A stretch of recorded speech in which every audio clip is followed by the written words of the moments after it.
Hello my all friends, তোমরা সবাই কেমন আছো? আশা করছি ভালোই আছো। তো ফ্রেন্ডস, আমার চ্যানেলে তোমাদের সবাইকে জানাই অনেক অনেক স্বাগত। তো ফ্রেন্ডস, আজকে আমি তোমাদেরকে একটা বিষয় নিয়ে বলবো কিছু। তো এইটার জন্য আমাকে অনেকে অনেক কমেন্ট করেছে, অনেক বোনেরা অনেক দিদিরা কমেন্ট করেছে। তো এটা অন্য ভিডিওর মতো না, এটা একেবারে একটা আলাদা বিষয়ের ওপর ভিডিও। তো তোমরা সবাই জানো যে আমি দিদি নাম্বার ওয়ানে গিয়েছিলাম, আমি আমার শাশুড়ি মা। তো কয়েক মাস আগে, 2-2.5 মাস আগে। তো সেই ভিডিও পোস্ট করেছিলাম, আমাকে অনেক লোক মানে কমেন্ট করেছে।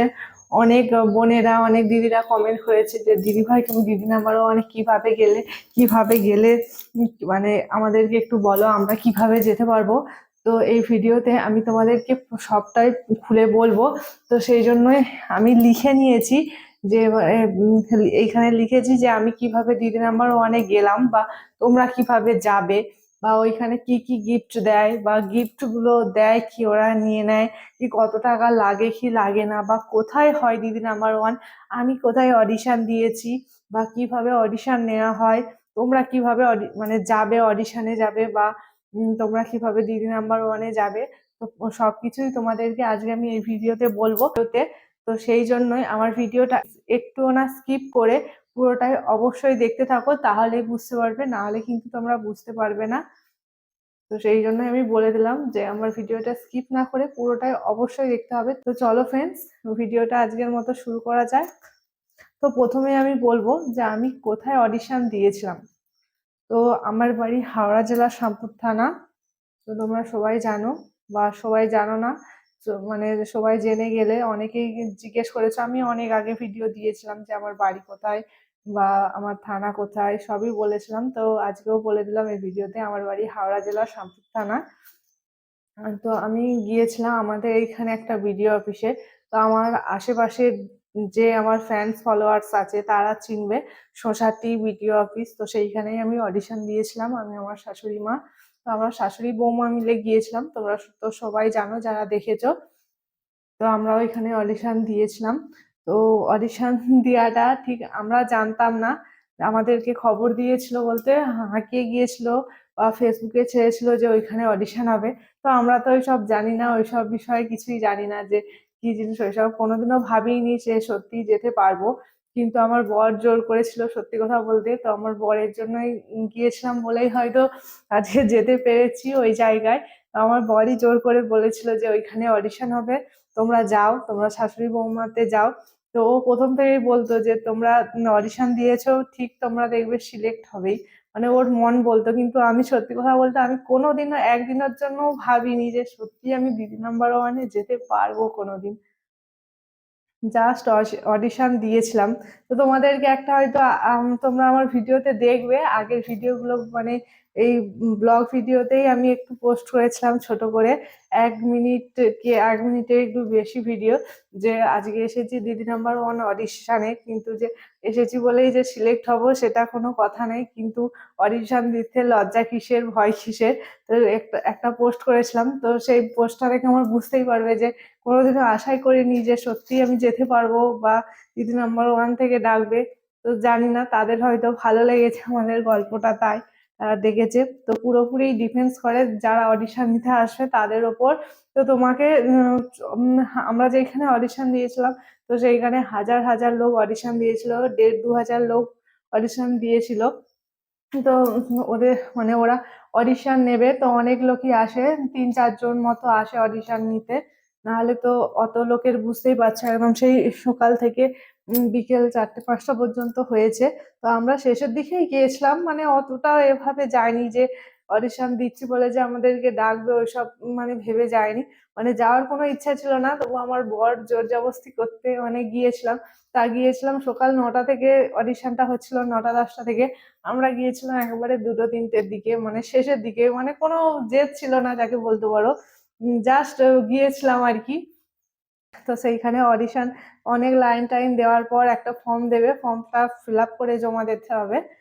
তো ওইখানে লেখা থাকবে তোমার নাম কি, বা বয়স কত, বা কত দূর পড়াশুনো, এডুকেশন, এসব দেয়া থাকবে, বা তুমি দিদি নাম্বার ওয়ানে কেন যেতে চাও, এইসব সবই দেয়া থাকে। তো ওইটা ফিল আপ করে ওইখানে জমা দিতে হবে।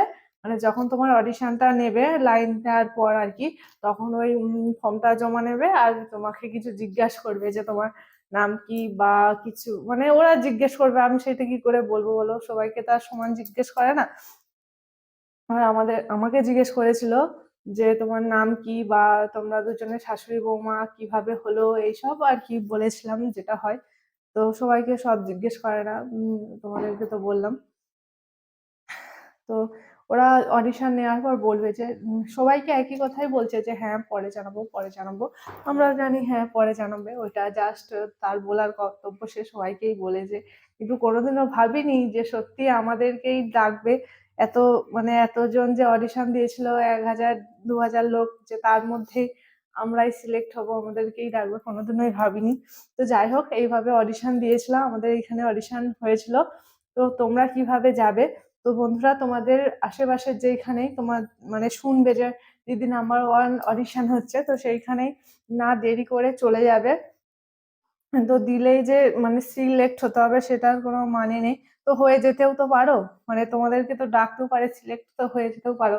এই যে আমরা যেইভাবে গিয়েছিলাম, মানে আমি যেইভাবে গিয়েছিলাম, মানে প্রথমে তো ভাবিনি, আর যেতে চাচ্ছিলাম না, আমার বর জোর করতে গিয়েছিলাম, প্রথমে তো ভাবিনি না যে ওইখান থেকে আমাদের ডাক আসবে, কিন্তু গিয়েছিলাম। তো তারপর তো দেখো, মানে ভাগ্যের জোরে যাই বলো, বাবা লোকনাথের আশীর্বাদে।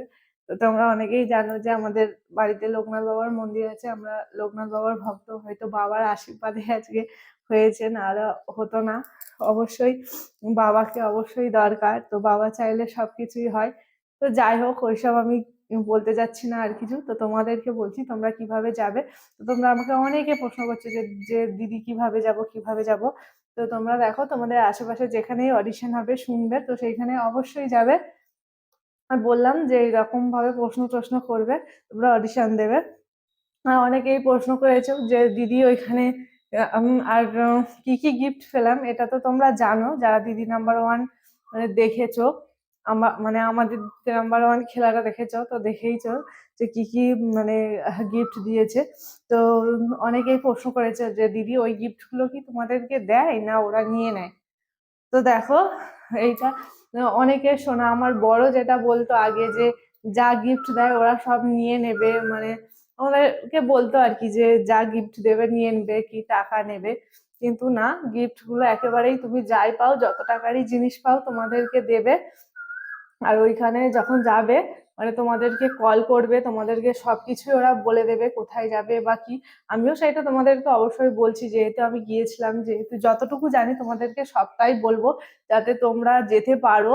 মানে জানা থাকলে অবশ্যই হয়তো তোমাদের অনেক হেল্প হবে, তোমরা যারা দিদি নাম্বার 1-এ যেতে চাও। তো সেই জন্যই বন্ধুরা, আবারও বলছি, আমার ভিডিওটা স্কিপ না করে পুরোটাই শোনো আমার কথাটা। তো ওইখানে যা যা তুমি খেলে গিফট পাবে, তো মেন তো ওইটা বাজার পেশ করার দরকার, মানে বাজার পেশ করলে তবেই পারবে। তুমি হয়তো সব প্রশ্নেরই উত্তর জানো, কিন্তু মেন বাজার পেশ করা। তো বাজার পেশ করলেই তুমি বলতে পারবে। তো তবে তুমি মানে যাই পারো, বাজার পেশ করে যে প্রশ্নের উত্তর দিবে তোমাকে, মানে যেইগুলো গিফট তোমাকেই দেবে, সে যত দামি গিফট হোক না কেন। তো গিফটের ব্যাপারটা গেল, বলে দিলাম যে সব গিফটই দেবে, কোনো টাকা পয়সা লাগবে না, তুমি যা যা খেলে জিততে পারবে তাই দেবে। আর সবাইকেই তো, আগে আমরা যখন গিয়েছিলাম শীতকাল ছিল বলে চা দিচ্ছিল, এখন হয়তো চাটা দিচ্ছে না। তো যাই হোক, ওইসব কার ভাগ্যে কি থাকে, সব সময় সমান গিফট দেয় না। তবে যাই গিফট তোমরা জিতবে তোমাদের সবাইকে দেবে। আর লাস্টের মানে ট্রফি যেটাকে বলা হয়, ওই যে এটা ট্রফিটা দেবে। তো তোমাদেরকে লাস্টে আমি দেখাবো, আমার ট্রফিটা তোমাদেরকে দেখানো হয়নি, তোমাদেরকে আমি লাস্টে এনে দেখাচ্ছি, এখন কথাটা বলে নি। তো তোমাদেরকে সবকিছুই দেবে। তো গিফটের ব্যাপারটা মিললো। তো এবার আমি কথা বলবো যে ওটা কোথায় হয়। তো কোথায় হয় বলতে, ওটা হয় কলিকাতায়, রাজারহাট। তোমরা নাম শুনেছো। তো রাজারহাটে স্টুডিও আছে। স্টুডিওটার নামটা আমার ঠিক মনে পড়ছে না, মানে ডি দিয়ে DRP না কি এরকম একটা হবে, তো আমি ঠিক বলতে পারছি না, আমার মনে নেই। তো যাই হোক, ওইখানে এলে তোমাদেরকে, মানে তোমরা যদি সিলেক্ট হও, ওরা ওইখান থেকে ফোন করবে, মানে সঙ্গে সঙ্গে ফোন করবে না, তোমাদেরকে ফোন করবে 2-3 মাস পরে বা 1 বছর পরে, 1.5 বছর পরে, যখন তখন ফোন করতে পারে ওদের যদি ভালো লাগে। তো সেটা বলা যায় না যে কবে ফোন করবে। তো তোমাদেরকে ফোন করবে, ফোন করে ওরাই সব ঠিকানা দিয়ে দেবে ফোনে, মানে এটা পাঠিয়ে পাঠিয়ে দেবে ম্যাপটা একেবারে, যেই মানে লোকেশনটা পাঠাবে তোমাদের একদম মানে স্টুডিওর গেটে চলে যাবে, এইরকম একটা লোকেশন পাঠাবে। তো যারা গাড়ি নিয়ে যাবে ড্রাইভার যারা, তারা ঠিক বুঝে চলে যেতে পারবে। তো এটা একটা স্টুডিওতে হয় রাজারহাটে কলিকাতায়। তো আমরা গিয়েছিলাম। তো দেখো আমাদের মানে তোমরা তো জানোই যে আমার বর গাড়ি চালায়, আমাদের নিজস্ব গাড়ি, প্রাইভেট গাড়ি আছে। সেই গাড়িতে করে যেতে অবশ্যই সুবিধা হয়েছে, কেননা অনেক দূর দূর থেকে মানে ফোন করে, যেখান থেকেই তুমি অডিশন দাও না কেন তোমাকে কিন্তু ওইখানেই আসতে হবে, ওইখানেই হয় দিদি নাম্বার ওয়ান শোটা। ওই যে রাজারহাটে যে বললাম, তোমার যত দূরেই বাড়ি হোক ওইখানেই তোমাকে আসতে হবে, ওইখানেই হয় দিদি নাম্বার ওয়ান। তো আমরা যখন গিয়েছিলাম, আমরা তো গিয়েছিলাম বাগনান থেকে, ধরো হাওড়া জেলার বাগনান থেকে, মানে শ্যামপুর থেকে, শ্যামপুর থানা। আর বাগনানটা আমাদের থানা না, মানে বাগনানটা আমাদের স্টেশন আর কি। অনেকে স্টেশন বললে চিনতে পারবে, বাগনান স্টেশন। তো আমরা এদিক থেকে গিয়েছিলাম। তো মানে আমাদের বাড়িতে আমার বর গাড়ি চালায়, বা আমাদের প্রাইভেট গাড়ি আছে, তো সেই জন্যই যেতে কোনো অসুবিধা হয়নি। তো রাজারহাটেই হয়। তো তোমাদেরকে আগের দিন ফোন করবে, মানে যেই দিন তোমরা যাবে খেলতে ওইখানে, যদি সিলেক্ট হও তোমাদেরকে আগের দিন ফোন করবে, ফোন করে সমস্ত কিছু বলে দেবে কি কি নিয়ে যেতে হবে। তো আমাদেরকে বলেছিল 3টে শাড়ি, 3টে সায়া ব্লাউজ ম্যাচিং করে নিয়ে যেতে বলেছিল আমার আমার শাশুড়ি মায়ের। তো আমরা নিয়েছিলাম, আর বলেছিল কিছু মানে সাজের জিনিস টিনিস, মেকআপ টেকআপ ওরাই করাবে।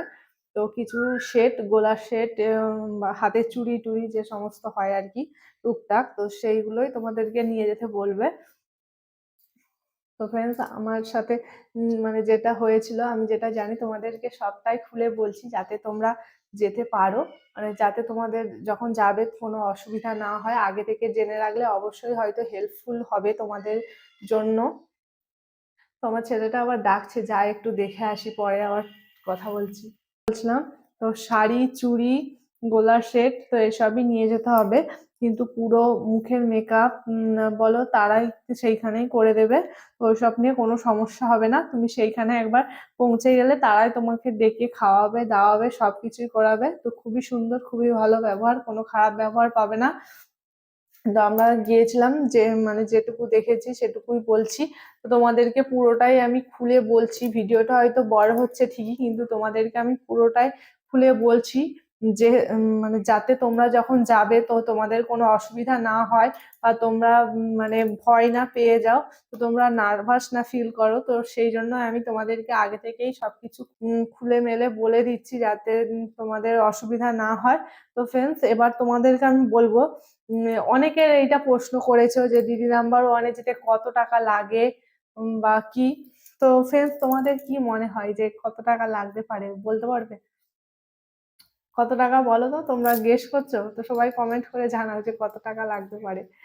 তো কত টাকা লাগতে পারে বলতে, যদি মানে এক কথায় বলি, একটা টাকাও লাগবে না দিদি নাম্বার ওয়ান অডিশনে যেতে। তো দিদি অনেক সময় বলে, দেখবে মানে রচনা দিয়ে আর কি, যে এই যারা অডিশন দিদি নাম্বার ওয়ানে আসতে চাও, তো এইখানে আসার জন্য একটা টাকাও লাগে না। তো যারা মানে টাকার বিনিময়ে তোমাদেরকে বলছে নাম্বার ওয়ানে যাবে, তো তাদের সাথে কোনো সম্পর্ক নেই। তো এটা বলে, দেখবে এটা লক্ষ্য করবে। আর আমিও তোমাদেরকে বলে দিচ্ছি যে দিদি নাম্বার ওয়ানে গেলে তোমার একটা টাকাও লাগবে না, শুধুমাত্র তোমাকে গাড়ি ভাড়া করে যেতে হবে, বা যে গিফট গুলো পাবে তোমাকে আনতে হবে তোমার গাড়িতে, তোমার গাড়ি ভাড়া করে। তো এটুকুই, নাহলে তুমি যে ওইখানে যাবে, তোমার মেকআপ বলো অন্য কিছু বলো, তোমাকে একটা টাকাও দিতে লাগবে না। তো তোমাদেরকে আমি পরিষ্কার করে বলে দিলাম। তো তোমরাও যারা মানে যারা হয়তো অনেকেই আছো, অনেকেই আছে টাকার বিনিময়ে বলতে পারে যে এরকম এত টাকা দিতে হবে দিদি নাম্বার ওয়ানে যেতে পারবে, সিলেক্ট হতে পারবে। তো এইসব একদম ভুল, দিদি নাম্বার ওয়ানে যেতে হলে তোমার একটা টাকাও লাগবে না। পরিষ্কার বোঝা গেল? ফ্রেন্ডস আমি তোমাদেরকে পুরোটাই খোলামেলা ভাবে বললাম। তো জানি না তোমাদের ভিডিওটা কতটা হেল্পফুল হলো। তো যাই হোক, আমি যতটা জানতাম তোমাদেরকে অনেকেই আমাকে কমেন্ট করেছো, তো সেই জন্য তোমাদেরকে সবকিছু খুলে মিলে বলে দিলাম। তো এইবার ফ্রেন্ডস আমি সব শেষে দেখাবো আমার ট্রফি।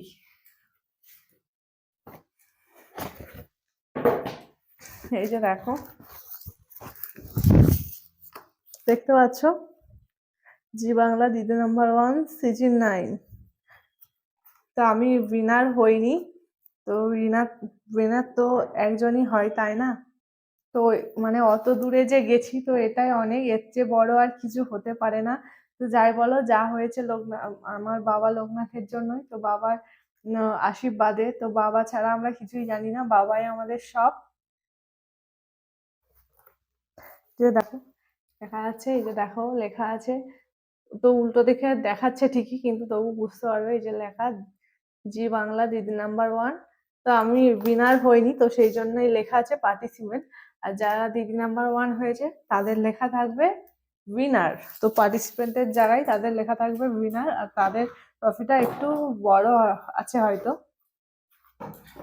দেখো, একটা আমার, একটা আমার শাশুড়ি মায়ের। তো ফ্রেন্ডস, আমার আজকের এই ভিডিওটা তোমাদের কেমন লাগলো সবাই কমেন্ট করে জানিও। তো আজকের মতো এইখানেই ভিডিওটা শেষ করছি। সবাই ভালো থাকবে, সুস্থ থাকবে। Tata, bye bye.